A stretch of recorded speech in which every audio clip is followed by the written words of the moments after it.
présent pour cette première rencontre du Festival Travelling.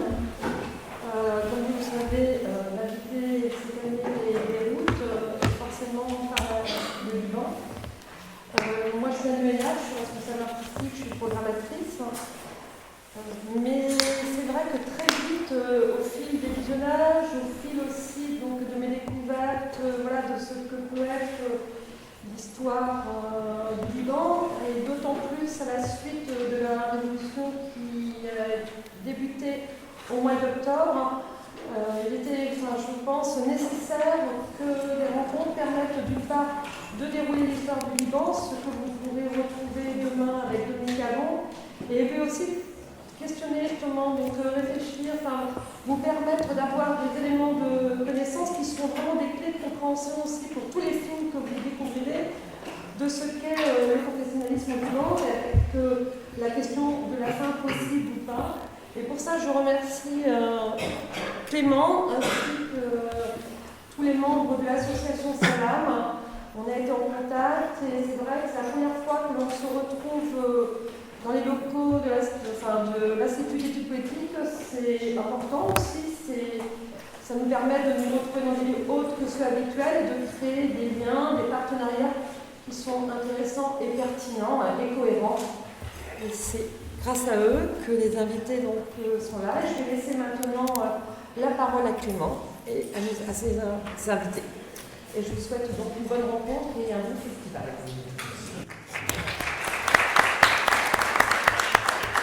Venus si nombreux ce soir dans le cadre du festival de cinéma Travelling qui a lieu donc jusqu'au 18 février et qui nous envoie à Beyrouth. Merci à l'équipe ainsi de Travelling qui a l'initiative des deux conférences sur le Liban. Aujourd'hui, nous allons évoquer une question importante, celle du Liban, celle d'un système, notamment celui confessionnel, si singulier, si étranger à notre État français jacobin, à notre culture imprégnée par la laïcité. Ahmad Beydoun avait eu des mots durs envers ce système, mais si juste.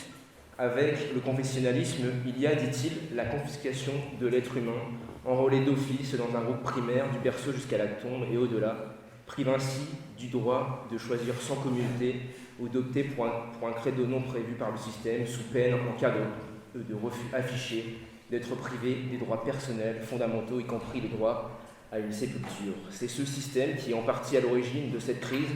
C'est la remise en question d'un système politique oligarchique fondé sur un partage du gâteau entre 6 ou 7 leaders communautaires sans foi ni loi, comme dirait Karim Émile Bittard. C'est donc la faillite d'un ordre politique où règnent les élites miliciennes et les seigneurs des tribus, pour reprendre les propos de Joseph Maïla.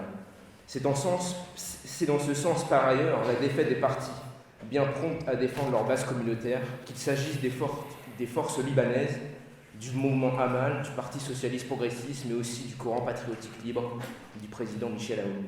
Mais les causes sont aussi autres. Le soulèvement, c'est aussi certainement un ras-le-bol de la corruption et en général des pratiques douteuses des partis politiques. Il y a aussi au Liban un délitement du bien commun public.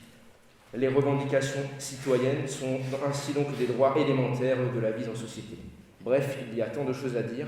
Et puisque Travelling vous envoie à Beyrouth, il serait aussi important de reprendre les mots de Samir Kassir qui avait bien résumé la situation. Il serait peut-être temps que Beyrouth attende plutôt sa prospérité à retrouver du bonheur des uns et des autres, c'est-à-dire la démocratie pour tous et pas seulement dans quelques-uns de ses quartiers. Il faudrait ainsi certainement dire un mot de l'avenir de cette contestation. Une sortie de crise est-elle possible ? Comment aller vers une situation d'ouverture ? Pour ce faire ainsi, nous accueillons ici René Otaïek, qui est directeur de recherche au CNRS, chargé de cours à Sciences Po Bordeaux, ainsi que Ryan Haddad, qui est docteur en relations internationales à Sciences Po Paris, membre du Cercle des chercheurs sur le Moyen-Orient, auteur de l'ouvrage « Regard libanais sur la turbulence du monde ». Et on va commencer donc pour 20 minutes avec René Otaïek. Merci Clément. Je voudrais d'abord remercier bien évidemment les organisateurs de ce formidable festival que je découvre, et avec Ryan, avec Clément, on se disait avant d'entrer dans cette salle que le programme cinéma était d'une richesse extraordinaire. Je pense que même à Beyrouth ou au Liban, on ne pourrait pas trouver quelque chose d'équivalent.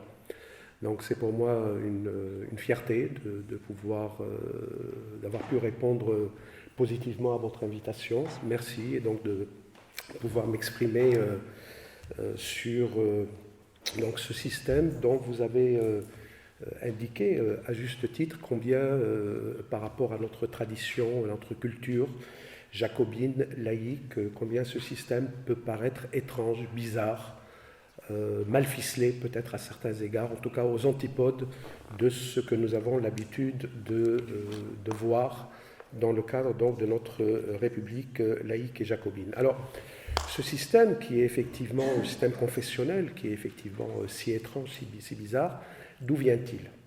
Je pense que c'est la première question qu'il convient de se poser, étant entendu bien évidemment qu'on évacuera, en tout cas que j'évacuerai très, très rapidement des explications de type essentialiste, culturaliste, etc., qui n'apportent pas grand-chose à la discussion.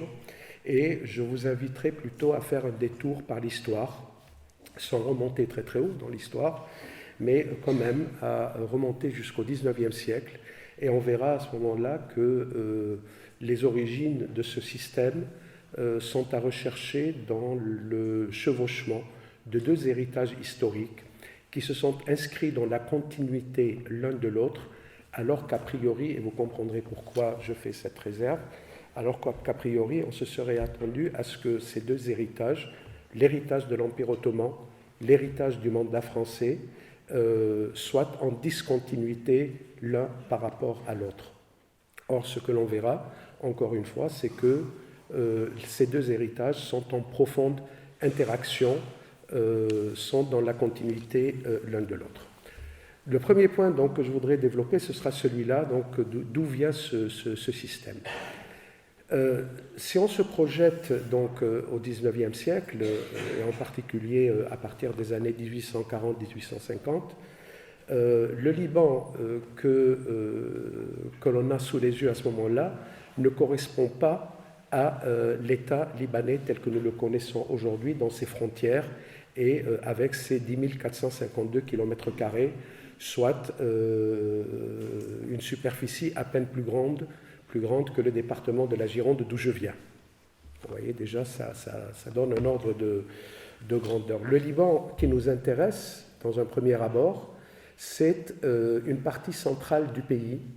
Dommage que nous ne disposions pas d'une carte, mais ce n'est pas grave. Une partie centrale du pays, sur la façade méditerranéenne, qui va au nord de Byblos, Jbeil en arabe, jusqu'à Saïda au sud, c'est-à-dire en gros Beyrouth étant au milieu, donc en gros 80 km de long, et qui monte dans la montagne libanaise, dans le mont Liban, et c'est précisément la raison pour laquelle on parle à cette époque-là non pas du Liban, mais du mont Liban. Et donc ce mont Liban est un émirat faisant partie de l'Empire ottoman. C'est une province de l'Empire ottoman partagée entre plusieurs gouvernorats, le gouvernorat de Damas, le gouvernorat de Saïda, avec siège à Saint-Jean-d'Acre, etc. Je n'entre pas dans les détails.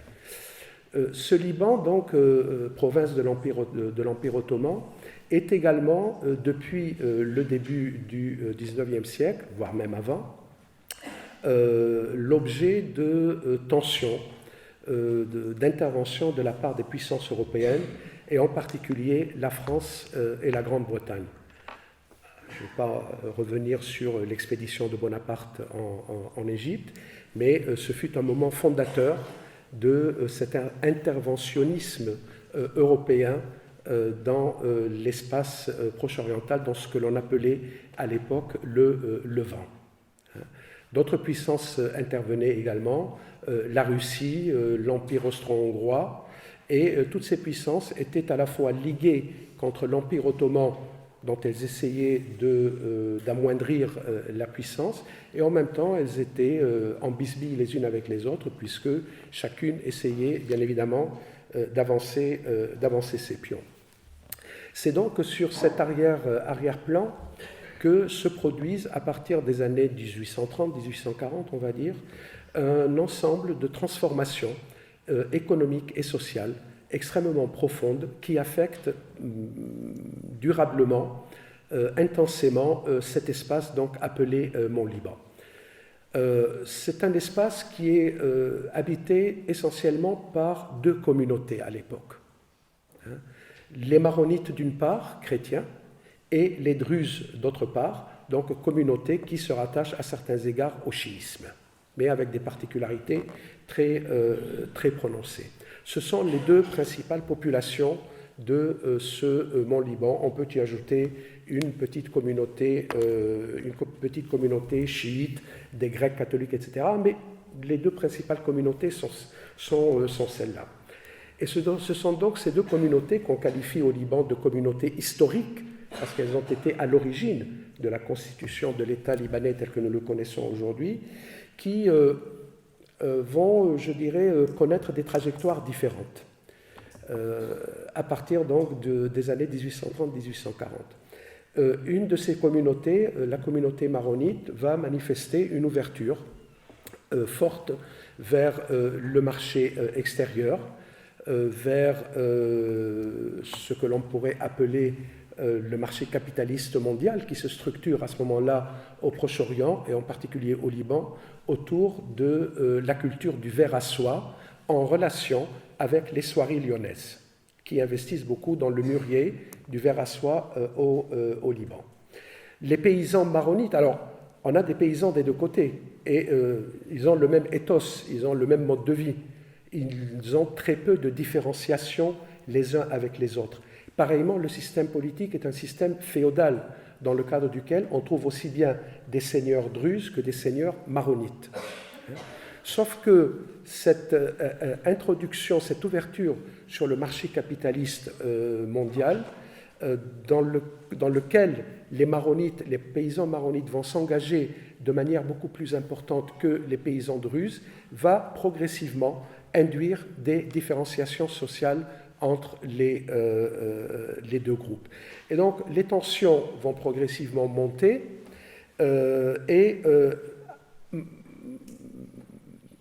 avec les interventions des puissances européennes. Il faut savoir, par exemple, que la France, à ce moment-là, fidèle à sa tradition de protectrice des chrétiens d'Orient, penche plutôt en faveur des maronites, alors que les Anglais, les Britanniques, eux, sont plutôt du côté des druzes, et puis la Russie, l'Empire russe, pour ne pas être en reste, il appuie plutôt les Grecs orthodoxes, les chrétiens de rite orthodoxe, alors que l'Empire austro-hongrois, lui, appuie les Grecs catholiques. Donc on voit déjà, si vous voulez, tout un jeu de rapports de force se mettre en place et qui va exacerber les tensions entre druzes et maronites, tensions qui vont culminer en 1860 à partir d'un incident mineur, une altercation entre des paysans druzes et maronites. Et suite à cela, ça va être un déchaînement de violence, le point de départ de massacres antichrétiens en particulier. Des villages entiers vont être rasés et ces massacres vont se transporter de la montagne libanaise, du mont Liban, vers Damas, où là ce sont des sunnites qui vont s'en prendre aux chrétiens de la ville, dont beaucoup ne devront leur salut qu'à l'intervention personnelle de l'émir Abdelkader, celui-là même qui avait combattu la conquête française en Algérie. Abdelkader, qui est exilé à ce moment-là à Damas, va sortir lui-même dans les rues de Damas avec ses enfants et sa garde personnelle, et il va rassembler tous les chrétiens qui étaient en danger pour les mettre à l'abri en sa demeure, en son palais. Mais c'est important, mais autre chose se passe au même moment.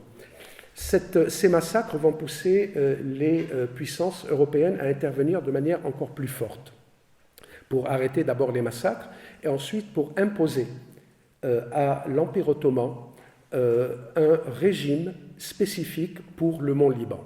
C'est un régime d'autonomie, de très large autonomie, connu sous le nom de Mutasarrifiyya. En quoi cela consiste-t-il? En deux mots, cela consiste à mettre en place un conseil consultatif dans lequel on va trouver des représentants de 6 communautés religieuses, druzes, maronites, grecs orthodoxes, etc., avec une majorité pour les chrétiens, étant entendu que la région va être dirigée par un gouverneur ottoman, mais non musulman. Ce sont les termes de l'accord signé avec les puissances européennes. Et ce gouverneur ottoman non musulman sera le plus souvent un Arménien, soit de rite orthodoxe, soit de rite catholique. Et c'est donc ce régime de la Mutasarrifiyya qui va rester en vigueur de 1861 jusqu'à 1915, c'est-à-dire quelques années après le début de la Première Guerre mondiale. Pourquoi j'insiste sur ce premier point, sur cet héritage ottoman? Parce que ce régime de la Mutasarrifiyya institutionnalise pour la première fois dans l'histoire politique du Liban, peut-être pas tout à fait pour la première fois, mais en tout cas de manière aussi forte, de manière aussi spectaculaire, la représentation communautaire. Et va donc créer un précédent. J'en viens au deuxième héritage, c'est donc l'héritage français. Je disais que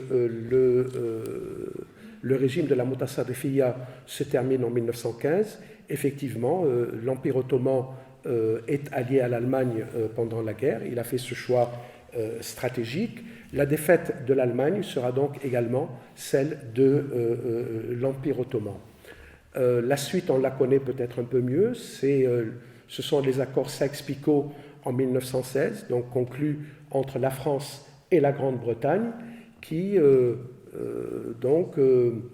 s'entendent sur le fait que, à l'issue de la guerre, et une fois consommée la défaite de l'Empire ottoman, la France et la Grande-Bretagne se partageront les dépouilles de l'Empire ottoman au Proche-Orient. Bien évidemment, ces accords Sykes-Picot, conclus donc en 1916, n'ont strictement aucune validité au regard du droit international à l'époque. Leur seule force vient du fait qu'ils sont signés par deux puissances qui estiment qu'elles vont gagner la guerre et que donc elles sont en droit d'imposer la loi du plus fort. La légitimité internationale, si l'on peut dire, à ces accords sera donnée par la Société des Nations au lendemain donc de la Première Guerre mondiale et par les différentes conférences, la conférence de Paris, la conférence de Lausanne, la conférence de San Remo, etc., qui vont donc valider le partage des dépouilles de l'Empire ottoman entre la France et la Grande-Bretagne.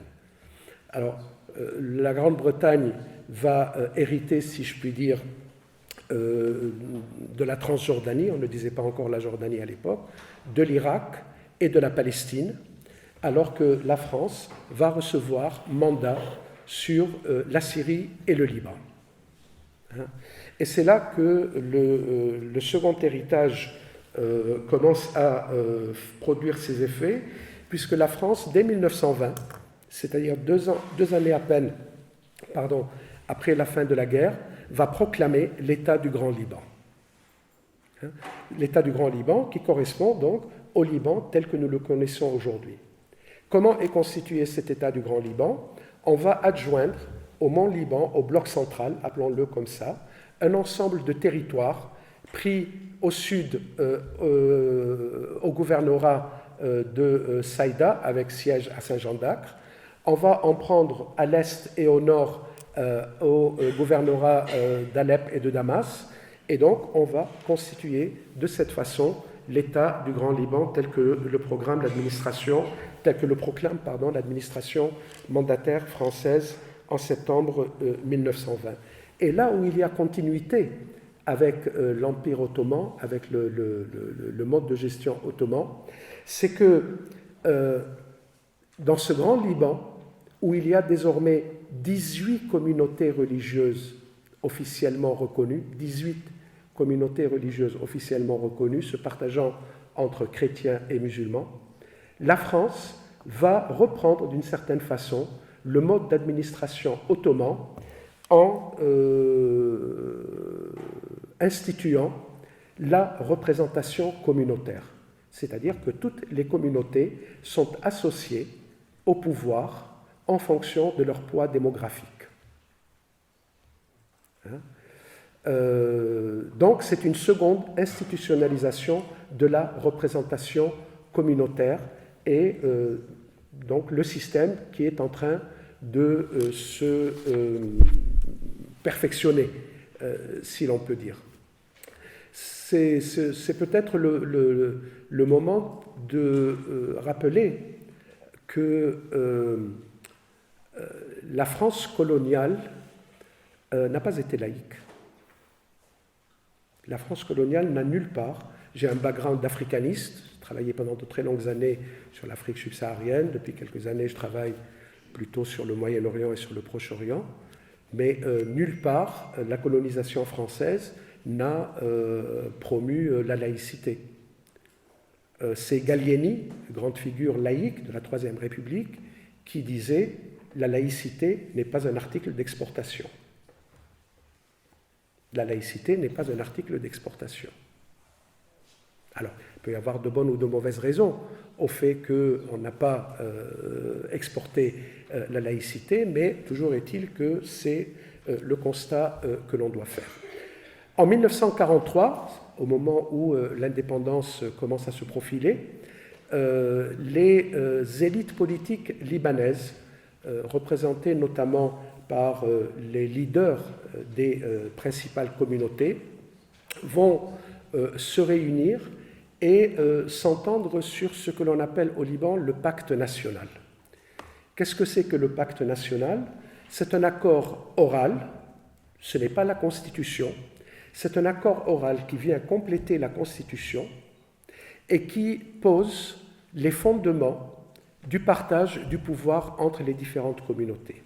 Et c'est sur la base de ce pacte national qu'aujourd'hui encore, le président de la République est de droit un chrétien maronite, que le président du Conseil des ministres, c'est-à-dire le Premier ministre, est de droit un musulman sunnite, et que le président de la Chambre, c'est-à-dire l'Assemblée des députés, est de droit un musulman chiite. Et les principales fonctions, chef d'état-major, commandant en chef de l'armée, etc., les principales fonctions sont ainsi réparties entre les différentes communautés, de même que la représentation parlementaire est partagée entre chrétiens et musulmans. On ne fait pas de distinction entre ces 6 députés, c'était jusqu'à 1990, 6 députés chrétiens pour 5 députés musulmans. Aujourd'hui, on est dans une situation d'égalité parfaite entre chrétiens et musulmans. Et donc, on voit bien que ce système, ce mode de régulation français n'a pas rompu avec le mode de régulation ottoman. Il l'a au contraire étiré et, je dirais, il en a tiré sans doute les conclusions ultimes qui pouvaient en être tirées. Alors, je ne porte pas de jugement de valeur sur ce système. Est-ce qu'il est bon? Est-ce qu'il n'est pas bon? Est-ce qu'il fallait... Peut-être qu'il n'y avait pas d'autre choix à ce moment-là. Et peut-être que c'est une question que l'on pourra éventuellement discuter. Est-ce qu'il est possible de concevoir un autre système pour le Liban? On peut mettre au crédit de ce système confessionnel libanais que, à la différence sans doute de ce que l'on peut observer dans la quasi-totalité des pays arabes du Proche et du Moyen-Orient, le Liban est sans doute le seul pays où il n'y a pas de discrimination d'État à l'encontre d'une communauté en particulier. Il peut y avoir des discriminations de fait, un accès moindre à l'éducation, un accès moindre à l'économie, etc. Mais il n'y a pas une discrimination juridique à l'encontre d'une communauté pour ce qu'elle est. Mais au-delà, on reviendra sur les limites du système parce qu'il y a beaucoup de limites. Deuxième point que je voudrais développer beaucoup plus rapidement maintenant, c'est d'abord ce système, donc, qui nous paraît encore une fois bizarroïde, il est bien connu de la science politique. Ce n'est pas un système si rare que cela. Ça s'appelle un régime de consociation, ou un régime consociatif, ou un régime consociationnel. Il est très bien étudié par la science politique. Je parle là en particulier pour les étudiants de l'IEP de Rennes, et Je pense en particulier au politologue norvégien Arendt Liffart qui a particulièrement bien étudié le système consociatif. Alors, qu'est-ce que c'est qu'un système consociatif? C'est un mode de régulation politique qui reconnaît et institutionnalise le rôle des particularismes. Alors, si on prend des pays qui vivent sous un régime consociatif, les Pays-Bas, la Belgique, le Canada à certains égards, en Afrique, l'Éthiopie, ce sont donc des pays qui vivent sous un régime de consociation. Le Liban fait partie de ces régimes de consociation. Mais ce qui fait la singularité du modèle libanais par rapport aux autres, c'est que là où pour les autres, la consociation se décline selon des lignes ethniques ou linguistiques, le cas de la Belgique par exemple, c'est plutôt en termes linguistiques. Dans le cas du Liban, le consociativisme libanais se décline selon des lignes religieuses et confessionnelles. Et c'est peut-être ce qui complique singulièrement l'équation. Alors, ceux qui connaissent bien ce système ou qui l'étudient mettent en valeur en particulier sa capacité à réguler le pluralisme, c'est-à-dire à faire en sorte que dans des sociétés pluriculturelles, on puisse s'entendre d'abord pour un vivre ensemble et ensuite pour légiférer, pour prendre un certain nombre de mesures qui ne portent pas atteinte aux droits des minorités et permettent un fonctionnement démocratique. C'est un système qui, bien évidemment, est en équilibre instable, qui demande à être constamment réajusté. Or, dans le cas du Liban, et là on est au cœur de la problématique que vous avez posée, le système, au fil des décennies, a montré son incapacité à continuer de réguler les pluralismes, à continuer de réguler la modification des rapports de force démographiques communautaires. Il a au contraire, ce système, durci les identités communautaires et il a donc durci également les clivages intercommunautaires. Pourquoi? Parce que chaque communauté et les leaders de chaque communauté ont eu tendance à s'arc-bouter sur le particularisme, sur leur particularisme, pour finalement défendre leur accès à ce que l'on pourrait appeler le gâteau national, lequel gâteau national est plutôt de dimension réduite. Le système a été perverti par la logique clientéliste qui gangrène totalement l'appareil de l'État et la société.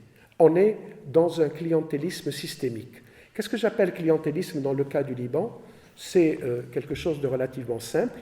Le leader politique, que j'appelle également un leader communautaire, un représentant de ces grandes familles que vous avez évoquées tout à l'heure, ça peut être des Gemayel, ça peut être des Berry, ça peut être des Jomblat, etc., va donc se comporter en patron politique, puisqu'il a un accès à l'État, en échange de quoi il va dispenser à l'égard des membres de sa communauté un certain nombre de faveurs. Ça peut être un accès à un emploi public, ça peut être tout simplement l'obtention d'un permis de construire là où normalement on ne devrait pas construire, ça peut être l'accès à un marché public, etc. Et en échange de quoi, encore une fois, le membre de la communauté va donner au leader politique sa loyauté politique et sa loyauté électorale. Et donc, le système s'avère ainsi complètement verrouillé, et c'est la raison pour laquelle donc, je parle de clientélisme politique systémique. Et puis enfin, troisième et dernier point, et je m'arrêterai là, on a bien vu avec le soulèvement libanais, j'hésite un peu à parler de révolution, c'est ça. Voilà, la révolution implique un certain nombre de choses, une transformation. Voilà, je préfère parler soit de mouvement social, soit de mobilisation, soit de soulèvement, mais bon, peu importe, on ne va pas se pinailler sur les termes. Mais ce que ce mouvement social, donc, qui a démarré au mois d'octobre de l'année dernière, ce qu'il montre, c'est qu'il y a indiscutablement un essoufflement du système. Il y a un essoufflement du système qui se traduit également par un rejet de ce système par certaines franges de la population, en particulier les jeunes et peut-être également une partie des classes moyennes qui, depuis la fin de la guerre en 1990, sont dans une situation de paupérisation croissante.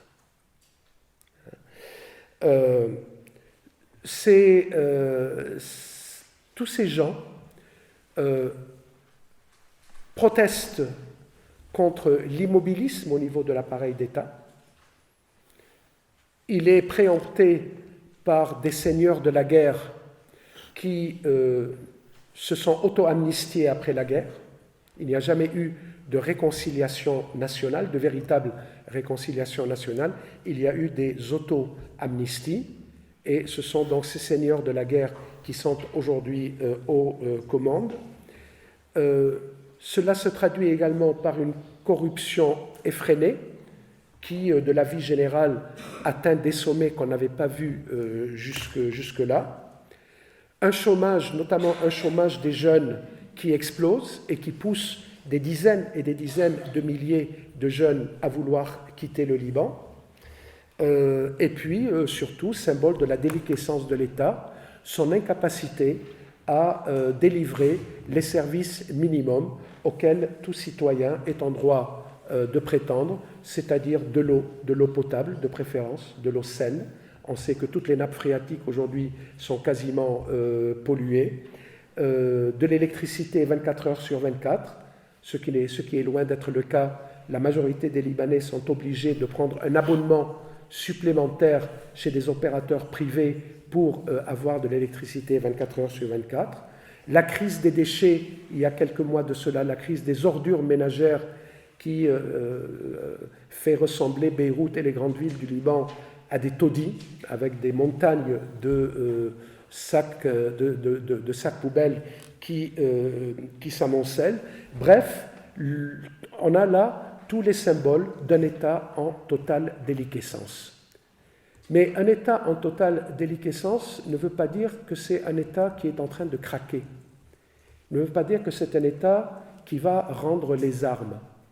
Et l'une des leçons que l'on peut tirer, on y reviendra sans doute avec Ryan, l'une des leçons que l'on peut tirer du soulèvement jusqu'à présent, il n'est pas fini, mais on peut d'ores et déjà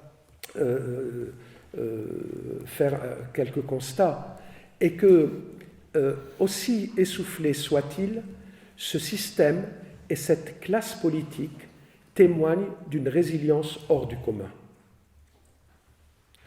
On peut imaginer que n'importe où ailleurs, une classe politique faisant face à un bilan aussi catastrophique aurait jeté les armes depuis un moment.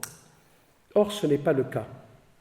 Un nouveau gouvernement vient d'être formé, malgré les protestations de la rue.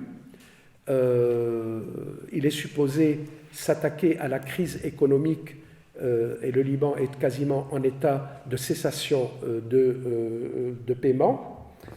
Mais le système tient toujours. Et on pourra peut-être, dans la discussion, revenir sur le fait de savoir pourquoi et comment il tient.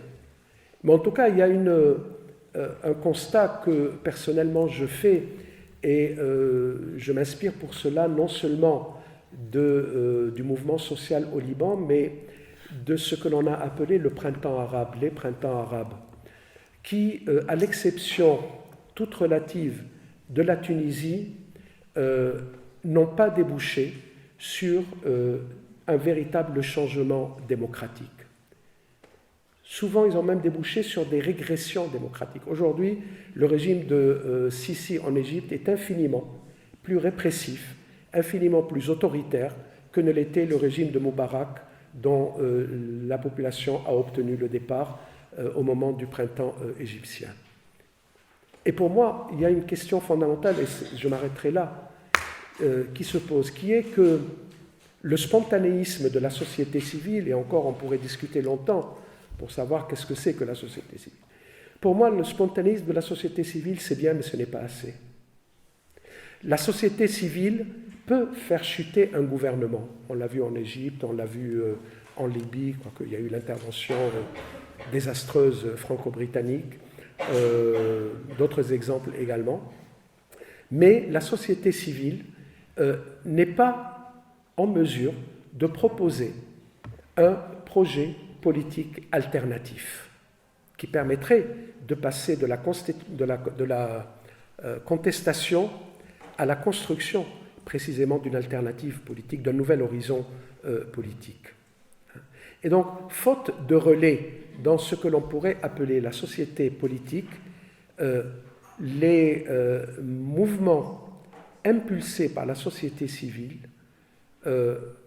risquent malheureusement, je dirais, de finir souvent de manière, sinon un peu brutale, du moins de ne pas donner corps aux espérances que le mouvement avait suscitées. Je crois qu'il y a là une véritable interrogation qui doit nous amener à réfléchir sur cette question-là. Voilà, je terminerai en disant qu'on prête à un journaliste libanais la phrase suivante: si vous avez compris quelque chose au Liban, c'est qu'on vous a mal expliqué. J'espère que j'ai été mauvais pédagogue. Merci.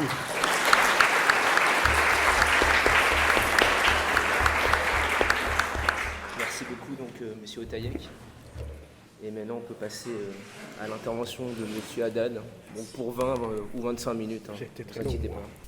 Alors, bonsoir à tous. Je tiens tout d'abord à remercier l'association Salam de Sciences Po Rennes pour cette rencontre et aussi le festival Travelling pour sa programmation tout à fait exceptionnelle. Je crois que beaucoup de Libanais aimeraient être ici présents à Rennes durant cette semaine pour pouvoir profiter de cette programmation cinématographique que je crois qu'on ne peut même pas trouver au Liban. C'est vraiment une programmation inédite. Donc merci aux organisateurs pour cette semaine et pour cette rencontre. Je vais axer mon intervention sur 4 points principaux. Le premier point portera sur le caractère dysfonctionnel de la gouvernance confessionnelle au Liban. Et tout d'abord, je tiens à remercier le professeur Otayek pour son tableau historique qui va me permettre de me concentrer un peu plus sur l'aspect actuel de la crise. Donc, j'aimerais axer mon intervention sur 4 points. Le premier point, je vais donc parler du caractère dysfonctionnel de la gouvernance confessionnelle au Liban. Le deuxième point, je vais parler des points tournants qui ont précédé la prise de conscience au Liban de ce caractère dysfonctionnel. Et le troisième point va porter sur les vertus du mouvement populaire de la contestation, du mouvement de contestation au Liban. Et le quatrième point portera sur les défis titanesques auxquels est confronté le Liban actuellement. Donc, comme vous le savez, il y a une révolte qui a éclaté au Liban, une révolte sociale qui a éclaté le 17 octobre. Et donc, ça fait 4 mois que cette révolte persiste et continue et essaye de renverser toute la classe politique qui est considérée comme corrompue et incompétente, et pour l'instant en vain. Alors, il est maintenant clair pour un très grand nombre de Libanais qu'il existe une corrélation entre la gouvernance confessionnelle, le clientélisme et la corruption. Et c'est l'un des facteurs qui explique l'éclatement de cette révolte. On a compris au Liban, enfin, que ce système, le communautarisme politique, permet la captation des richesses par une petite classe dominante aux dépens de la justice sociale et aux dépens de la bonne tenue des finances publiques. On a aussi compris que le communautarisme politique s'intéresse plus à la répartition des pouvoirs sur des critères confessionnels plutôt qu'à la définition de politiques publiques qui puissent assurer les services de base auxquels tout citoyen serait en droit de s'attendre. On a compris aussi que la répartition du pouvoir sur des bases communautaires est source de blocage institutionnel permanent qui ouvre la voie à des ingérences étrangères. Et c'est l'un des maux persistants dont souffre le Liban. On a compris enfin que la gouvernance confessionnelle sape les bases de la confiance sociale parce qu'elle incite les leaders communautaires à instrumentaliser la peur de l'autre pour asseoir leur propre pouvoir à l'intérieur du pays. Donc les Libanais ont mis du temps de réaliser que c'était le système confessionnel dans son ensemble qui était vicié et non pas certains acteurs au sein du système. Et l'étincelle qui a mis le feu aux poudres, c'est la taxe WhatsApp. Alors je ne sais pas si vous avez vraiment suivi la crise libanaise, enfin comment la crise a éclaté au Liban, comment le mouvement de contestation a éclaté au Liban. C'était à la base en réaction à une taxe WhatsApp. Donc c'était le gouvernement voulait imposer, donc voulait faire payer aux citoyens l'équivalent de $6 mensuels pour pouvoir profiter d'un service qui est supposé être gratuit, qui est donc le service de communication WhatsApp. Et donc ça a mis le feu, c'est l'étincelle qui a mis le feu aux poudres, parce qu'elle était perçue par les Libanais comme une atteinte à leur dignité. Et c'est là où tout le monde a compris que le pouvoir voulait, à travers des mesures d'austérité, faire payer aux classes moyennes, mais aussi aux classes défavorisées, leurs propres échecs économiques qui ont mené le pays au bord de la faillite. Donc le ras-le-bol général a donné naissance à un mouvement de protestation qui est inédit par son ampleur et qui transcende les classes sociales, communautaires et régionales. Donc c'est la première fois au Liban qu'on a eu tout le pays, donc indépendamment des critères confessionnels, des divisions de classe ou des divisions régionales, on a eu tout le pays qui s'est levé en bloc contre les mesures d'austérité prises par le gouvernement. Et c'était des mesures d'austérité qui étaient d'autant plus inacceptables pour le grand nombre, enfin pour la plupart des Libanais, que c'est des décisions qui sont prises par un pouvoir politique corrompu et incompétent. Donc là, je vais parler des points tournants qui ont précédé la prise de conscience du caractère dysfonctionnel de la gouvernance confessionnelle au Liban. La révolte du 17 octobre est tout d'abord la fille de 2011. Alors pourquoi 2011 ? 2011, c'est le déclenchement de la guerre en Syrie. Il faut savoir qu'en 2010, le taux de croissance au Liban tournait autour de 8%. À partir de 2011, ce taux de croissance oscille entre 0 et 1%. Donc c'est une chute brutale du taux de croissance au Liban qui est due au fait à l'éclatement de la guerre en Syrie. Donc si la corruption pouvait être tolérée en 2010, elle devenait moins admissible à partir de 2011. Premièrement, en raison de son caractère endémique. Donc le Liban occupe le 138e rang sur 180 États au classement de la corruption selon Transparency International. Et deuxièmement, parce que les inégalités sociales sont devenues criantes. Et ce sont là des considérations qui sont au cœur d'autres mobilisations populaires qu'on peut remarquer dans le monde arabe, que ce soit au Soudan, en Algérie ou en Irak. Mais aussi bien au-delà du monde arabe. Ce sont des considérations économiques et sociales qu'on peut trouver aussi à l'origine de révoltes sociales dans des pays comme le Chili, par exemple. Et donc pour parler des inégalités sociales donc, qui sont devenues criantes et donc, qui sont devenues insupportables pour le commun des Libanais, il faut savoir qu'un tiers de la population vit actuellement sous le seuil de pauvreté au Liban et que 50% pourraient basculer donc, dans la pauvreté selon les estimations de la Banque mondiale en cas d'impasse persistante. Il faut savoir aussi qu'au cours des dernières années, il y a eu une baisse des financements saoudiens et iraniens qui a asséché les ressources du clientélisme au Liban. L'Arabie saoudite n'a plus trouvé d'intérêt à financer un pays qui était perçu comme étant sous la domination de l'Iran. Et l'Iran, du fait des sanctions américaines, donc a eu ces dernières années beaucoup moins de moyens à investir au profit de sa clientèle au Liban. Donc, on a eu une baisse simultanée, mais pour des raisons différentes, du financement saoudien et iranien au Liban, dont la classe politique libanaise profitait pour justement s'acheter une clientèle. Donc, à partir de cette baisse de financement, la classe politique a eu d'autant moins de moyens pour acheter la paix sociale. Et toujours au cours des dernières années, il y a eu une baisse des transferts de fonds de la diaspora libanaise vers le Liban, alors que les dépôts bancaires de la diaspora jouent un rôle crucial dans le paiement des services de la dette publique, qui avoisine les 90 milliards de dollars, ce qui représente plus de 150% du PIB. Donc là, c'est aussi un facteur très très important qui explique l'origine de la révolte sociale. Donc, comme le professeur Otayek l'a mentionné, la révolte d'octobre 2019 est aussi la fille de 2015. Et pourquoi 2015 ? Parce qu'en 2015, il y a eu une crise, ce qu'on appelle la crise des déchets au Liban. Donc, la crise de la collecte des déchets au Liban,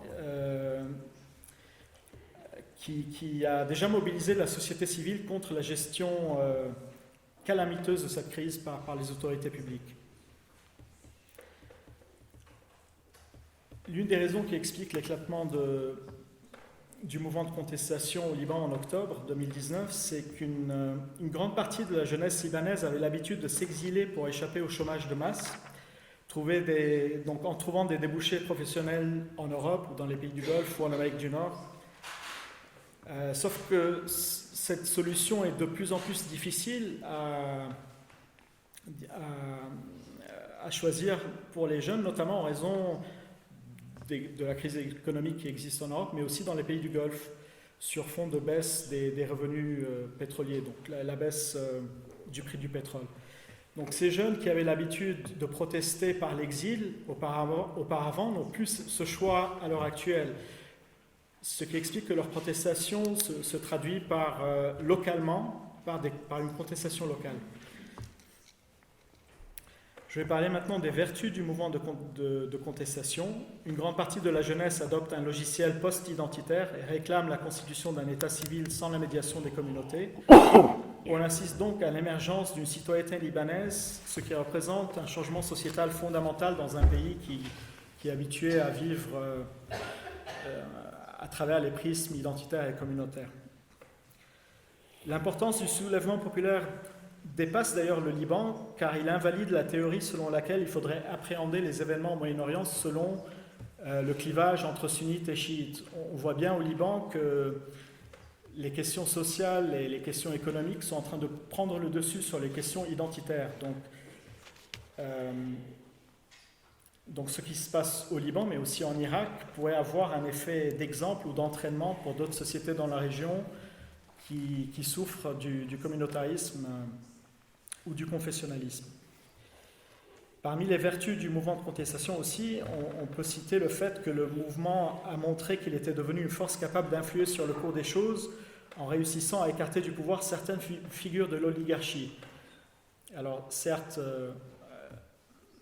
le mouvement pour l'instant n'a pas réussi à se débarrasser de toute la classe politique dominante, mais on peut considérer que c'est déjà un acquis non négligeable qu'il ait pu pousser l'ancien Premier ministre à la démission, qu'il ait pu pousser l'ancien ministre des Affaires étrangères à la démission, alors que c'est des personnalités auxquelles on reproche d'être impliquées dans des affaires de corruption. Parmi les vertus du mouvement aussi figure le fait que c'est une révolte dictée par des considérations internes, ce qui constitue un renversement par rapport aux dynamiques antérieures. Au Liban, on avait l'impression que c'était des facteurs régionaux et internationaux qui dictaient l'agenda du pays.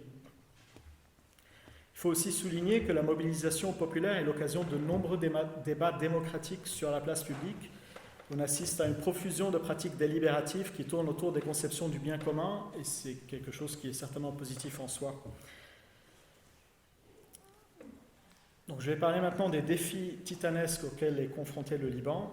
La formation d'un nouveau gouvernement en janvier n'a pas répondu aux aspirations des révoltés qui réclamaient un cabinet transitoire composé d'experts et de personnalités indépendantes. En effet, la formation du gouvernement était le fait d'un seul camp dominé par le Hezbollah. Et le nouveau gouvernement ne semble pas en mesure de gagner la confiance des bailleurs de fonds occidentaux et arabes, Premièrement, en raison du fait que ces bailleurs de fonds sont extrêmement méfiants, sinon hostiles, envers le Hezbollah. Et deuxièmement, parce qu'il y a énormément de doutes quant à la capacité du nouveau gouvernement à effectuer les réformes structurelles qui sont nécessaires au déblocage des aides internationales promises au Liban. Pendant ce temps, le chômage et l'inflation augmentent, des entreprises ferment, des salaires sont en train d'être baissés de moitié et les banques à court de liquidités ont instauré des restrictions drastiques sur les retraits alors que des informations font état de transferts d'argent massifs à l'étranger de la part de politiciens et d'hommes d'affaires fortunés, ce qui renforce encore plus le sentiment de colère et de frustration et d'indignation de beaucoup de Libanais. Donc face à la surdité du pouvoir et la crise économique qui continue de s'aggraver, certains manifestants sont de plus en plus tentés par le recours à la violence 4 mois après le début de la contestation, avec tout ce que cela comporte comme risque de basculement dans le chaos. Pour parer à ces dangers, il est essentiel à mon avis que le mouvement de contestation préserve son caractère pacifique et qu'il se structure politiquement, c'est quelque chose dont vous aviez parlé, pour transformer l'essai, c'est-à-dire qu'il faut sortir du lyrisme qui réclame le changement pour transformer, pour présenter les revendications de manière structurée, pour devenir une force de proposition politique, jouer donc le jeu de s'engager dans les batailles électorales à venir pour essayer d'apporter le changement de l'intérieur. Il est certain qu'il y aura un avant et un après 17 octobre, quels que soient les résultats immédiats de la révolte. Et j'ai le sentiment que tout porte au pessimisme à court terme, parce comme donc, le professeur Otaïk vient de le dire, la classe politique s'accroche au pouvoir et est presque autiste par rapport aux revendications populaires.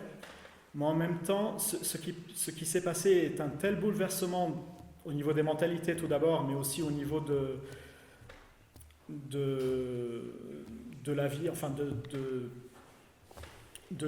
la vie de tous les jours au Liban, que tôt ou tard, les fruits de cette transformation, les fruits de ce changement verront le jour tôt ou tard, donc dans un avenir malheureusement à moyen ou à long terme. Mais pour le moment, il est évident que le Liban va traverser une période très très délicate et très difficile et aura besoin du soutien de la communauté internationale pour pouvoir tout simplement assurer sa survie. Je vous remercie beaucoup.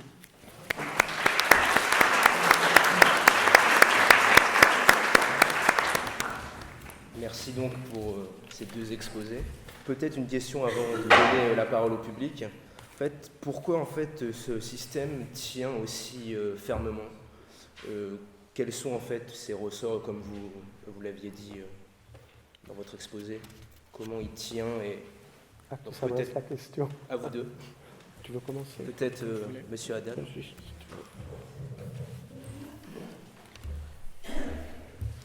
Alors, il faut savoir que les leaders communautaires au pouvoir bénéficient toujours d'un certain soutien social. C'est-à-dire qu'il y a toujours des gens qui les soutiennent, des gens qui profitent du système, de ce qui reste du système clientéliste. Et donc leur base sociale est aussi un élément important dont il faut tenir compte, et surtout en ce qui concerne le Hezbollah. C'est-à-dire que le Hezbollah est une force considérable dans le pays au niveau populaire. On peut considérer que si un peu plus de la moitié, si une majorité de Libanais supportent le mouvement de contestation, on peut aussi considérer qu'il y a aussi une bonne partie, peut-être un tiers de Libanais qui supportent certaines figures de l'oligarchie. Donc, c'est l'une des raisons pour laquelle le système tient toujours. Je dirais que la raison essentielle pour laquelle il tient provient du fait que le Hezbollah, en quelque sorte, assure une sorte de garantie à toute cette clique de dirigeants corrompus qui sont encore là. alors que le Hezbollah, donc, contrairement à ces dirigeants-là, conserve une base sociale très très importante. Il y a aussi un autre facteur qui explique pourquoi donc la classe dominante tient toujours, et il s'agit des soutiens étrangers dont elle bénéficie. Il faut savoir, par exemple, qu'un pays comme l'Iran n'a aucun intérêt à ce qu'il y ait un changement du système politique en place au Liban à l'heure actuelle, parce que ce système politique-là lui assure une sorte de prédominance dans le pays à travers le Hezbollah. Donc la classe politique au pouvoir bénéficie de soutien étranger, et il ne faut pas l'oublier, ce qui rend d'autant plus difficile la tâche des révoltés. En même temps, la classe, donc le nouveau gouvernement fait face à une impasse, parce que le pays a besoin d'aide internationale pour pouvoir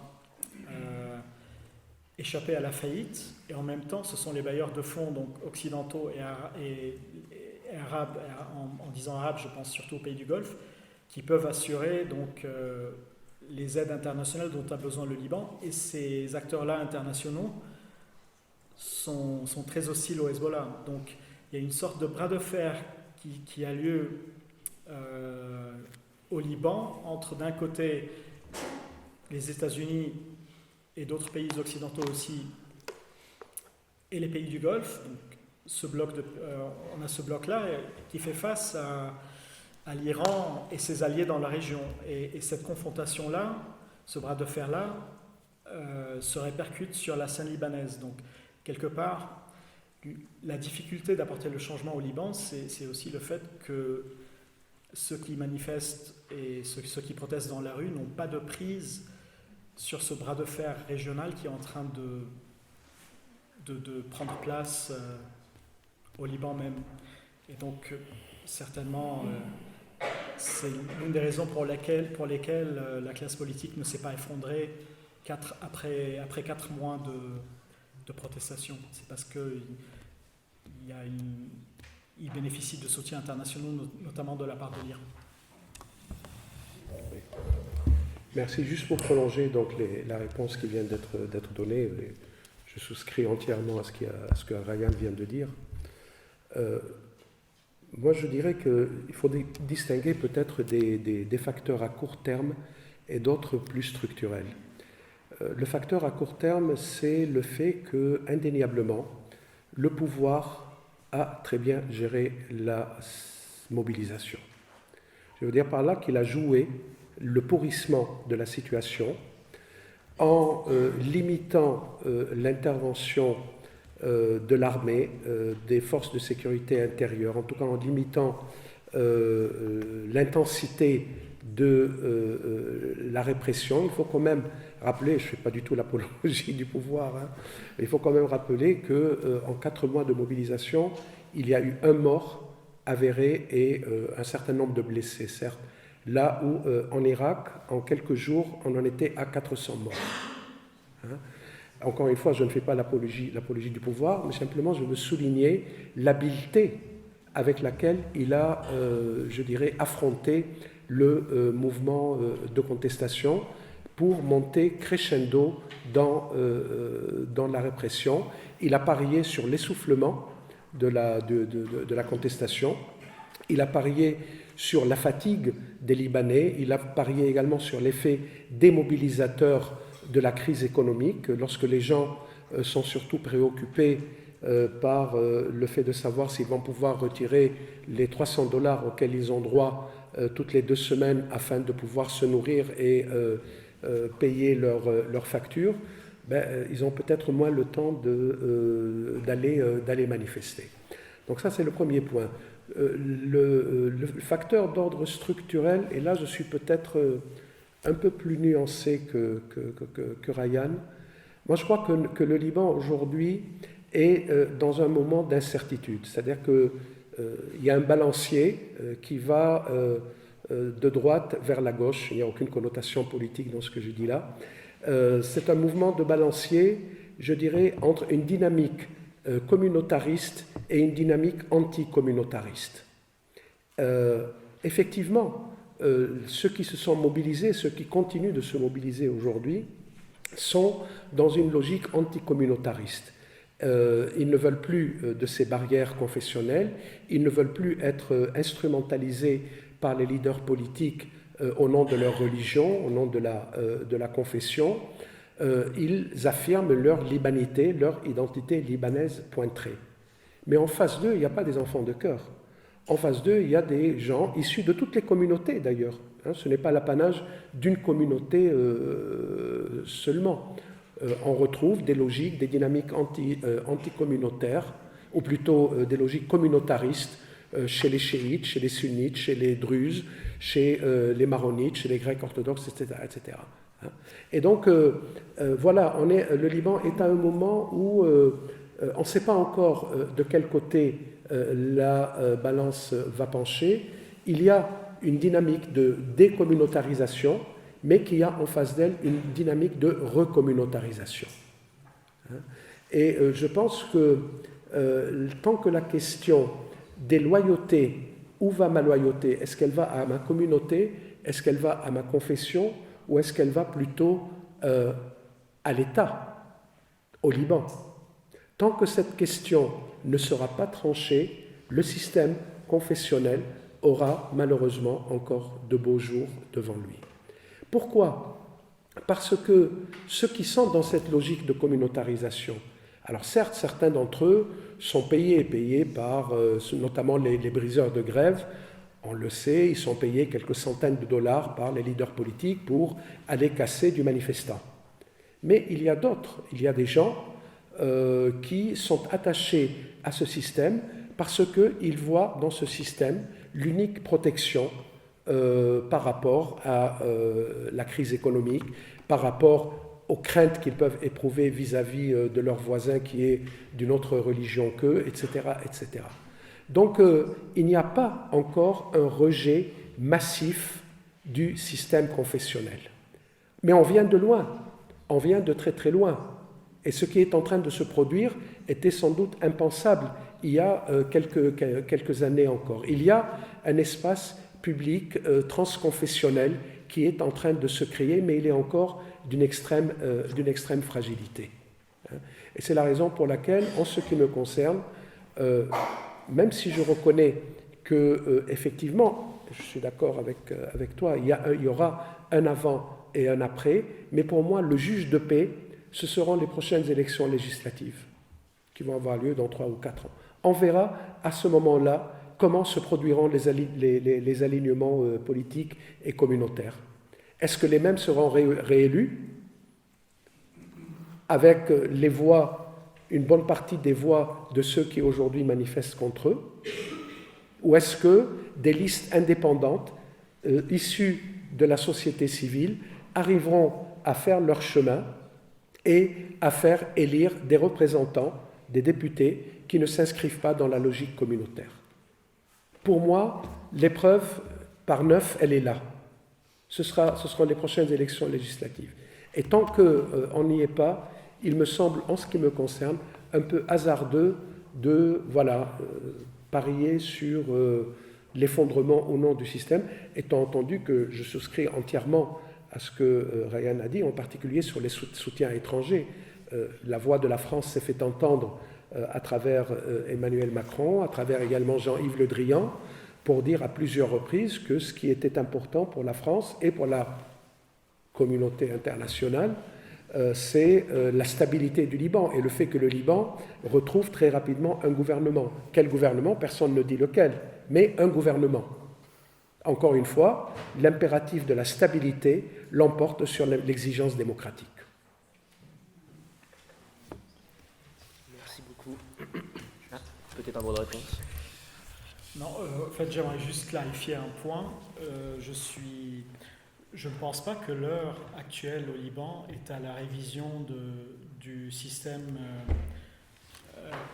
communautariste. C'est-à-dire que ce qui est urgent actuellement au Liban, c'est la résolution de la crise économique dont tout le pays souffre. Je pense que, par contre, que la révolte du 17 octobre peut jeter les jalons de ce qui sera le dépassement de ce système communautariste. À moyen terme, on peut l'espérer. C'est-à-dire qu'il faudrait tout d'abord qu'il y ait une justice indépendante dans le pays qui puisse juger les dirigeants corrompus. Il faudrait aussi qu'il y ait un recouvrement de l'argent volé et qu'on trouve maintenant dans des comptes suisses. Et il faudrait aussi qu'il y ait une transparence au niveau du pouvoir au Liban à tous les échelons. Et une fois qu'on aurait réussi au Liban à faire ce genre de réforme et à faire ce genre de changement, on aurait à ce moment-là la confiance sociale nécessaire pour lancer des réformes aussi ambitieuses que le dépassement de la gouvernance confessionnelle dans le pays. Mais on ne peut pas, à l'instant où on en parle, demander l'abolition du confessionnalisme politique tant qu'on n'aurait pas franchi toutes ces étapes-là. Parce que les forces contre-révolutionnaires sont encore très, très puissantes. Donc il faudrait avant tout assurer les bases de la confiance sociale, donc dans un état de droit, avant de pouvoir dépasser le confessionnalisme politique.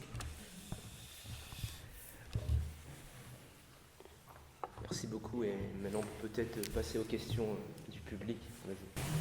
J'ai une question. Vous avez pas fait mention de la crise syrienne et justement des réfugiés qui sont nombreux au Liban et en majorité sunnites, même s'il y en a certains chiites. Ça va dans le sens d'un élément de déstabilisation du pays, puisque ça remet en cause totalement la majorité maronite qui existait auparavant. Donc est-ce que vous ne pensez pas que ça peut déjà de 1 déstabiliser le régime et de 2 sur le moyen terme justement un argument qui pourrait justement démontrer que ce régime confessionnel, les cartes sont complètement rebattues par rapport à la démographie qui a évolué. Oui, effectivement, je n'ai pas du tout abordé cette question qui est très, très, très importante. Alors, d'abord, peut-être une précision.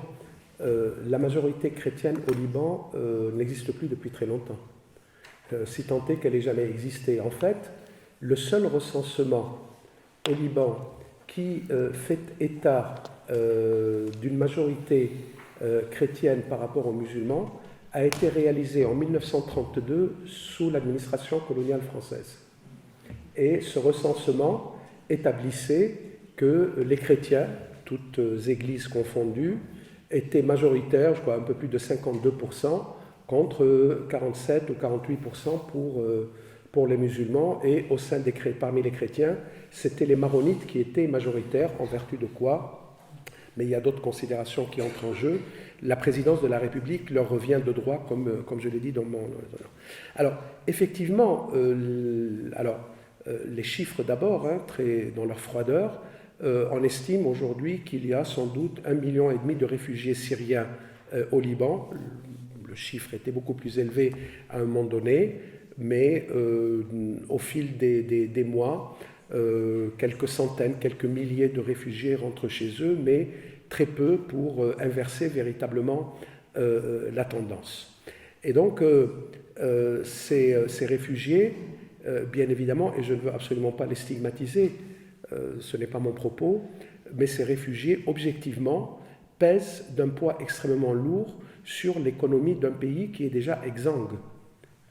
N'oublions pas que nous raisonnons à l'échelle d'un pays de 10 000 km² aux ressources économiques, financières extrêmement limitées. À l'échelle de la France, cela voudrait dire que la France accueillerait entre 15 et 20 millions de réfugiés. Alors que, je le rappelle, nous débattons longuement, violemment, pour savoir si on peut en accueillir 15 000 ou 20 000. Pourtant, on a les moyens. On est la 5e ou la 6e puissance économique mondiale. Ce n'est pas le Liban. Le Liban accueille un quart de sa population, l'équivalent d'un quart de sa population, réfugiés syriens, auxquels il faut ajouter les 400 000 peut-être réfugiés palestiniens qui sont là depuis 1948, la création de l'État d'Israël, et qui, dont le nombre a augmenté au fil des décennies. Alors, bien évidemment, alors il y a des partis politiques qui essayent d'instrumentaliser cette présence syrienne en particulier. On a vu l'ancien ministre des Affaires étrangères, par ailleurs gendre du président de la République et président du courant patriotique libre, qui est le parti du président, stigmatiser à plusieurs reprises les réfugiés syriens au Liban en les accusant de tous les maux. Mais bon, ça c'est quelque chose que l'on connaît. Le Liban, les élites politiques libanaises n'ont pas l'apanage de ce discours, malheureusement. Et donc il y a une tentative effectivement d'instrumentalisation de la présence de ces réfugiés syriens au Liban. Alors on les accuse parfois d'attenter à la sécurité, de peser lourdement sur les finances de l'État, de coloniser les écoles publiques dans lesquelles il n'y aurait plus de place pour les enfants libanais. Bref, on les accuse donc, encore une fois, de tous les maux. La question de leur établissement définitif au Liban est, je dirais, une question qui est rejetée par l'ensemble des forces politiques libanaises. Pour différentes raisons, pour des raisons qui ne sont pas forcément toujours les mêmes, mais il y a un consensus sur le fait qu'il ne peut pas y avoir de nationalisation, de naturalisation de ces réfugiés syriens, pas plus qu'il ne saurait y avoir de naturalisation des réfugiés palestiniens. Pourquoi, en ce qui concerne les Palestiniens? Parce que leur naturalisation signifierait pour eux la fin de leur rêve ou de leur utopie, appelez ça comme vous voulez, de retour en Palestine. Donc c'est un problème extrêmement complexe. Il n'y a pas de solution. Aujourd'hui, l'État libanais est dans l'incapacité de renvoyer ces réfugiés chez eux par la force, et il ne faut surtout pas le faire. Il est dans la peine pour les accueillir dignement, comme ils devraient l'être, malgré les aides internationales, mais qui sont fluctuantes et toutes les promesses ne sont pas toujours tenues. La stabilité, leur retour volontaire ne peut s'envisager que dans le cadre d'un retour à la stabilité en Syrie même. Or, c'est loin d'être le cas, comme vous le savez, d'autant plus que, comme cela a été dit, la majorité de ces réfugiés sont de confession sunnite, donc a priori suspects par rapport pour le régime de Bachar el-Assad, et donc ils craignent légitimement pour leur vie si jamais ils rentraient en Syrie. Donc c'est un problème inextricable. Pour l'heure, il n'y a pas de solution, il y a des promesses, il y a des discussions. Il faut savoir qu'il y en a plusieurs centaines de milliers en Jordanie, il y en a 3 ou 4 millions en Turquie également. Mais là, les problèmes se posent de manière différente. Alors, je voudrais juste dire qu'il est tout à fait vrai que les réfugiés syriens au Liban, donc la prise en charge des réfugiés syriens au Liban est quelque chose qui pèse sur les finances publiques, ça c'est quelque chose d'indéniable. Mais il est aussi vrai que le Liban a reçu des aides internationales assez insuffisantes, certainement, mais quand même assez non négligeables, on va dire, pour justement prendre en charge ces réfugiés. Donc, mais en tout cas, c'est une question qui est très délicate, mais ce qui est important de dire, c'est que ce n'est pas à cause des réfugiés syriens au Liban qu'il y a une crise économique au Liban. Ce n'est pas la cause directe de la crise économique au Liban. La cause directe de la crise économique au Liban, c'est la corruption endémique de la classe politique. C'est aussi la guerre en Syrie de manière large. C'est-à-dire que, si vous voulez, c'est le marché syrien qui a été tout d'un coup bloqué par rapport aux investisseurs libanais. Donc, et aussi la chute du tourisme qui est liée à la guerre à côté. Donc, si vous voulez, c'est des éléments multifactoriels. Et donc, pourquoi il faut faire attention à cela? Parce qu'il y a des partis politiques au Liban qui sont en train de transformer les réfugiés syriens en boucs émissaires. Et c'est un jeu très très dangereux pour la paix sociale au Liban. en tout cas, ce ne sont pas les réfugiés syriens en tant que tels qui sont à la base de la crise économique actuelle dont souffre le pays, contrairement à ce que certaines forces politiques, donc déjà citées par le professeur Otaïek. René. Voilà. Ce sera plus simple. Donc voilà, essentiellement le parti du président Michel Aoun. Donc, c'est un peu son fond de commerce de dire que bon, c'est à cause des Syriens que les Libanais sont en train de souffrir et tout, alors que la question est beaucoup plus complexe que ça. Voilà, je me demandais comment ça se passe vis-à-vis de la justice et comment c'est possible qu'il y ait une telle corruption qui dure depuis si longtemps. Et enfin, je pense notamment à l'anecdote de la maîtrise de Carlos Ghosn qui a été comment vous expliquez que ce soit possible que une justice inexistante en fait, continue à se maintenir de passage. Oui, alors l'explication tient au fait que de l'absence d'un état de droit au Liban. C'est-à-dire que la justice libanaise n'est pas indépendante. Si vous voulez, ce n'est pas à cause de l'incompétence des juges, mais c'est à cause des pressions subies par les juges de la part de la classe politique. C'est-à-dire qu'aucun juge ne se permettrait de lancer des enquêtes contre un responsable politique parce qu'il sait que ces responsables politiques ont les moyens de le punir ou bien de briser sa carrière enfin très très facilement. Donc aucun juge n'a intérêt au fait à lancer des enquêtes sérieuses qui pourraient mettre dans l'embarras les politiciens. Il y a aussi un autre élément qu'il faudrait souligner, c'est le fait que, ceci étant dit, il est possible qu'avec le nouveau gouvernement, qui va chercher à donner des gages de transparence à la communauté internationale pour pouvoir recevoir les aides dont le Liban a besoin, il est fort possible qu'il y ait une sorte d'orchestration de jugements sélectifs qui vont viser certains hommes politiques, mais pas d'autres, juste pour donner ces hommes politiques, si vous voulez, en sorte en pâture, on va dire, pour donner des gages de bonne volonté. Mais en tout cas, si jamais ce scénario a lieu, il faut savoir que ce ne sera pas le signe d'une justice indépendante qui est en train d'être mise en place, mais plutôt le signe d'une justice sélective qui est aux ordres du nouveau gouvernement. Donc il ne faut pas non plus tomber dans ce piège, c'est-à-dire qu'il faut savoir que la justice n'est pas du tout à l'heure actuelle indépendante au Liban, et donc, non pas à cause des juges, non pas à cause de l'incompétence des juges, mais à cause de la classe politique qui a les moyens de rétorsion si jamais ces juges-là s'aventuraient à vouloir lancer des procès contre eux.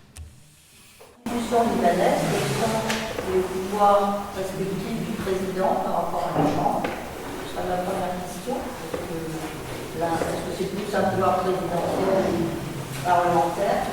Et deuxièmement, je veux savoir si la diaspora libanaise pouvait jouer un rôle dans la révolte actuelle, qui pourrait influer sur un régime, disons, technocratique et non pas professionnel.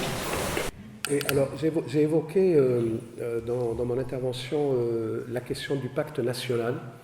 Et donc, si on devait mettre en perspective le pacte national et la Constitution, laquelle Constitution, donc décrétée par le mandataire français lorsqu'il avait proclamé l'État du Grand Liban, est très étroitement calquée sur la Constitution de la Troisième République française, moyennant beaucoup d'amendements depuis.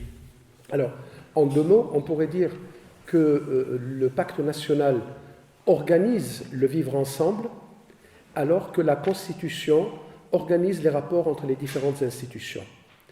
Et dans ce cadre-là, le président de la République, jusqu'à la fin de la guerre, avait effectivement des prérogatives extrêmement étendues qui pouvaient faire penser que le système libanais était un système présidentiel ou en tout cas semi-présidentiel.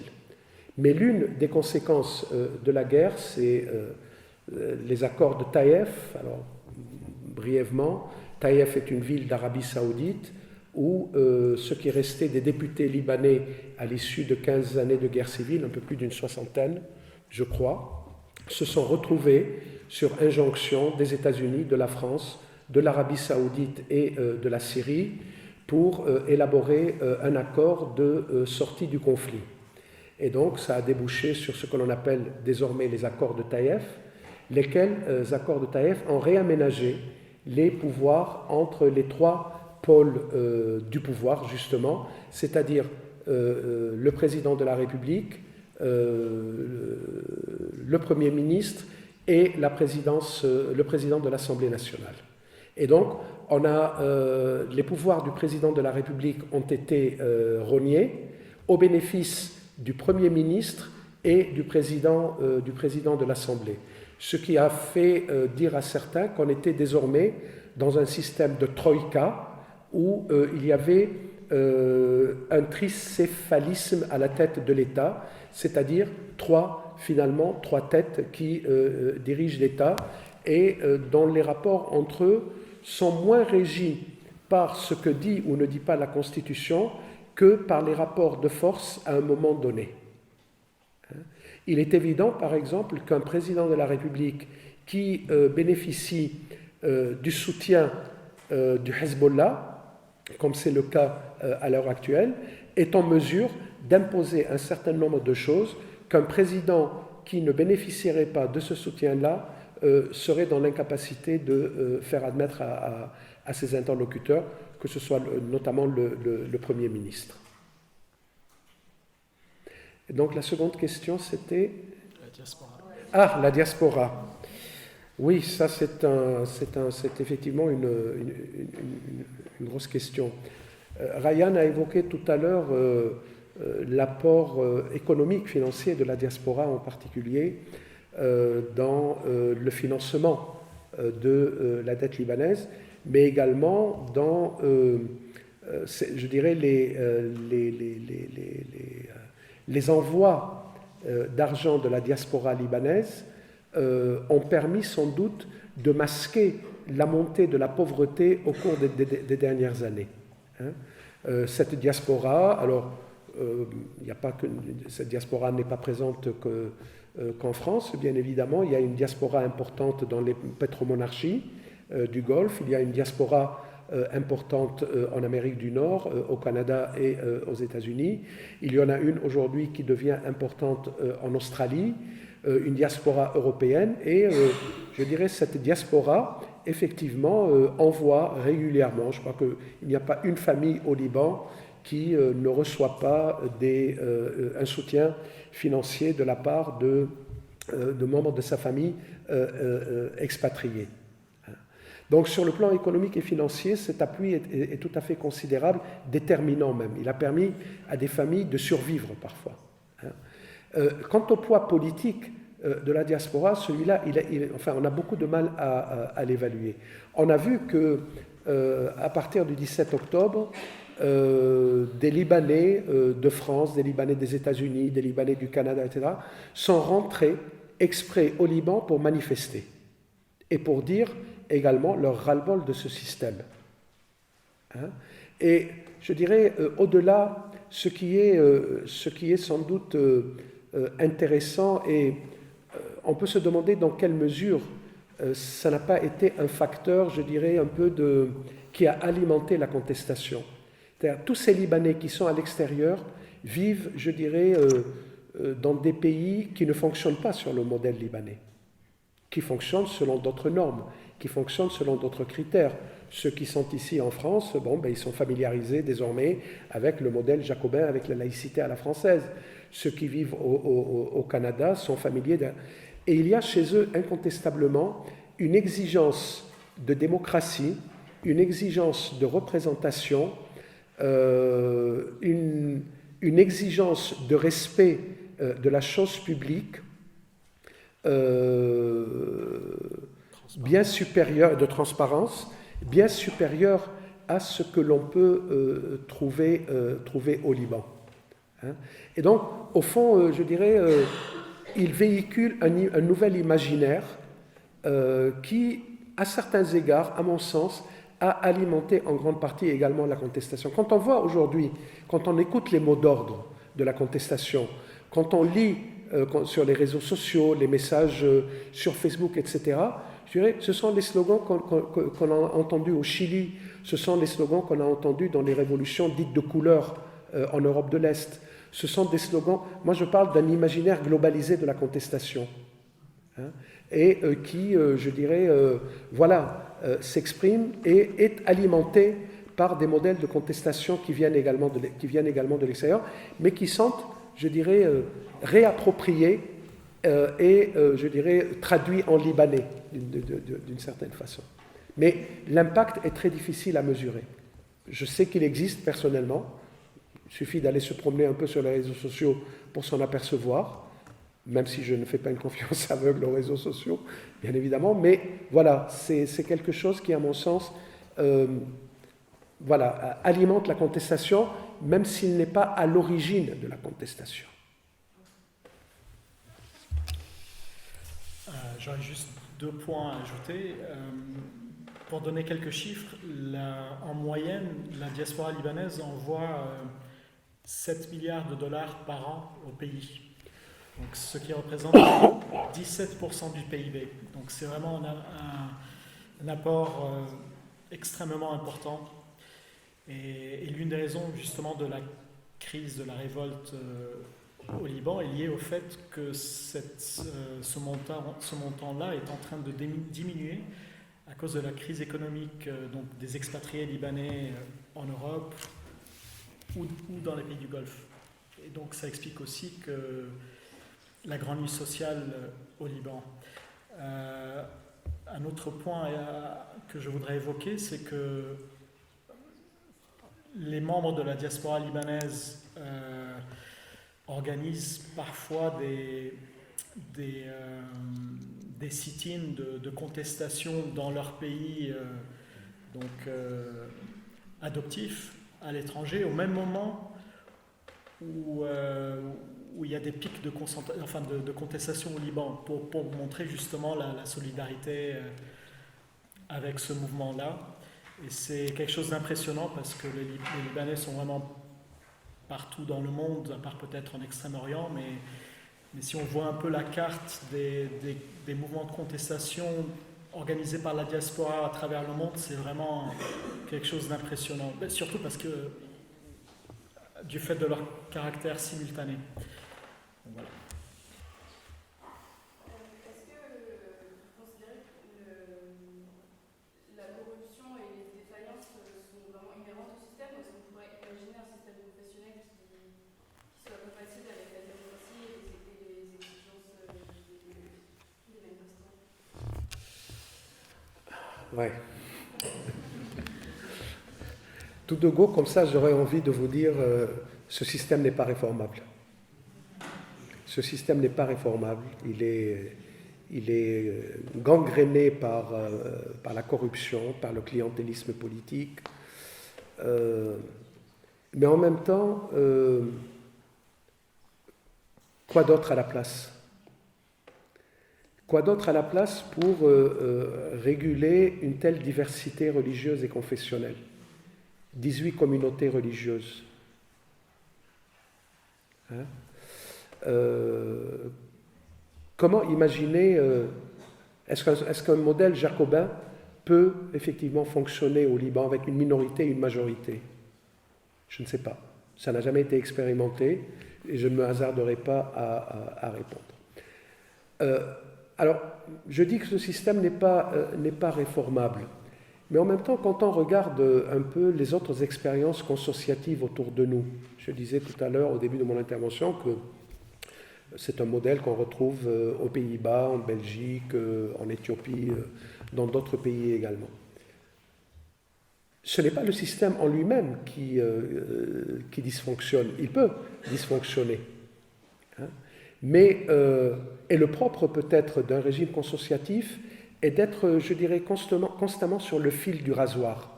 C'est-à-dire de pencher soit du côté du dysfonctionnement, soit du côté de la régulation. Pourquoi ? Parce qu'il est un appel permanent à la négociation et au compromis. Au compromis. Qu'est-ce que ça veut dire le compromis ? Ça veut dire que tous les acteurs réalisent à un moment donné qu'il est beaucoup moins coûteux de s'entendre sur une solution, même bancale, plutôt que de s'entretuer. Ce n'est pas un mariage d'amour, c'est un mariage de raison, mais parfois les mariages de raison durent plus longtemps que les mariages d'amour. Hein? Dans le cas du Liban, si l'on revient à la question de la guerre civile, 1975-1990, elle résulte, alors il y a une multitude de facteurs, mais elle résulte essentiellement d'un blocage du système et de l'incapacité des élites communautaires, à modifier le système pour tenir compte de l'évolution d'un certain nombre de paramètres, et en particulier le paramètre démographique. On savait, dès la fin des années 60, que les chrétiens n'étaient plus majoritaires au Liban. Tout le monde le savait, mais c'était un non-dit.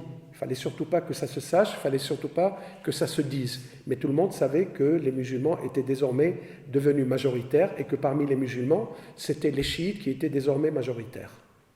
Donc, il aurait fallu peut-être à ce moment-là amender le système, entrer dans des négociations pour tirer les conclusions de cette transformation des équilibres démographiques et réformer le système en conséquence.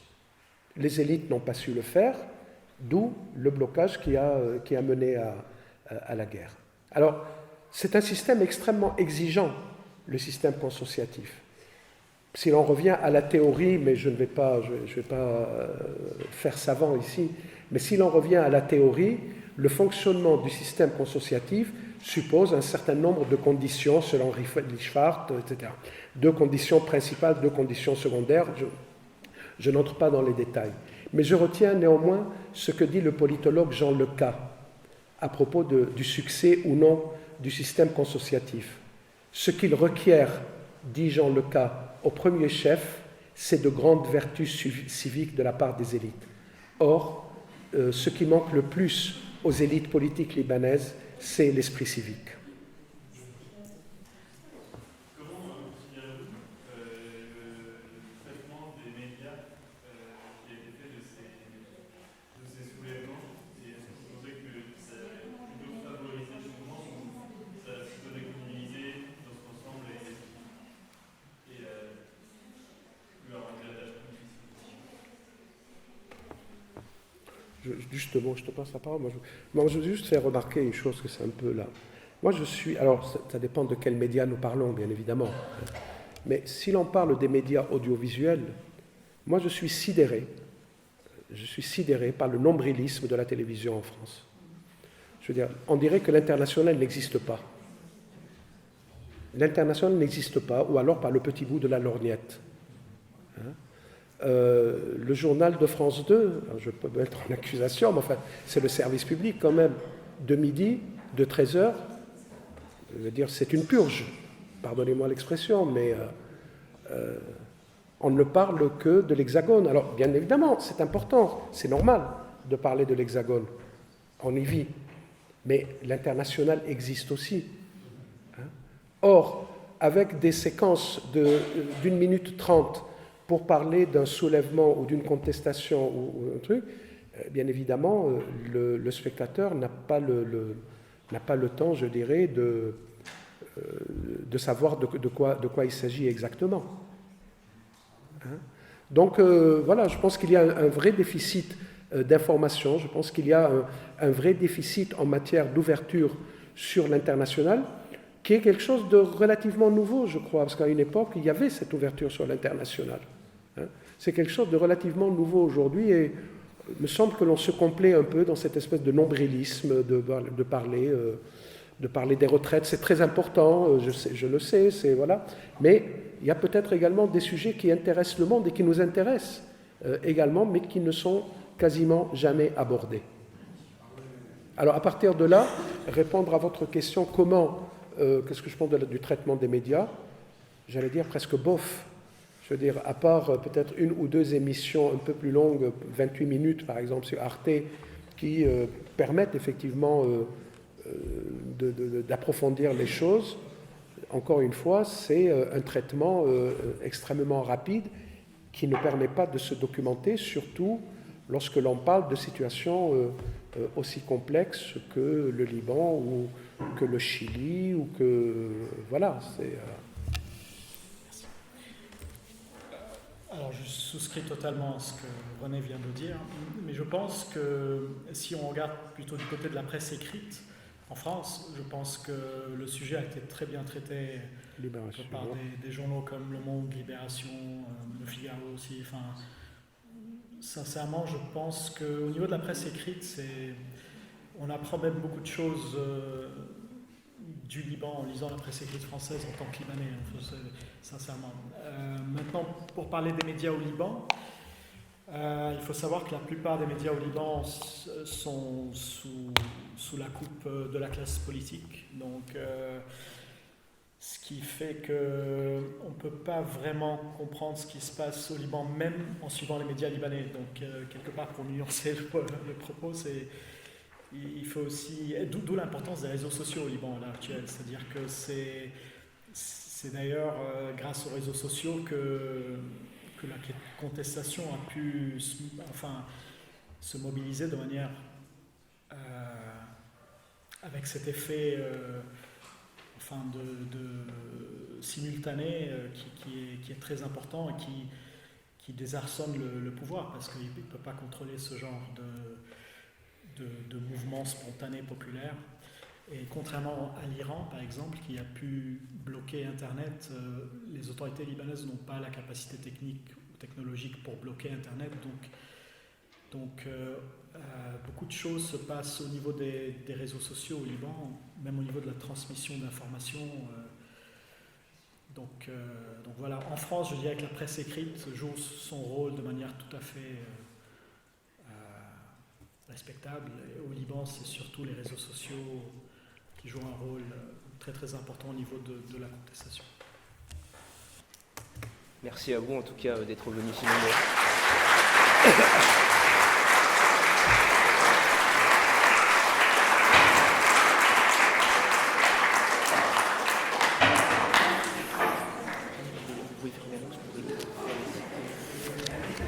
Oui, en fait, juste pour vous dire que j'ai apporté avec moi quelques exemplaires de mon livre, qui est un remaniement de ma thèse de doctorat à Sciences Po à Paris,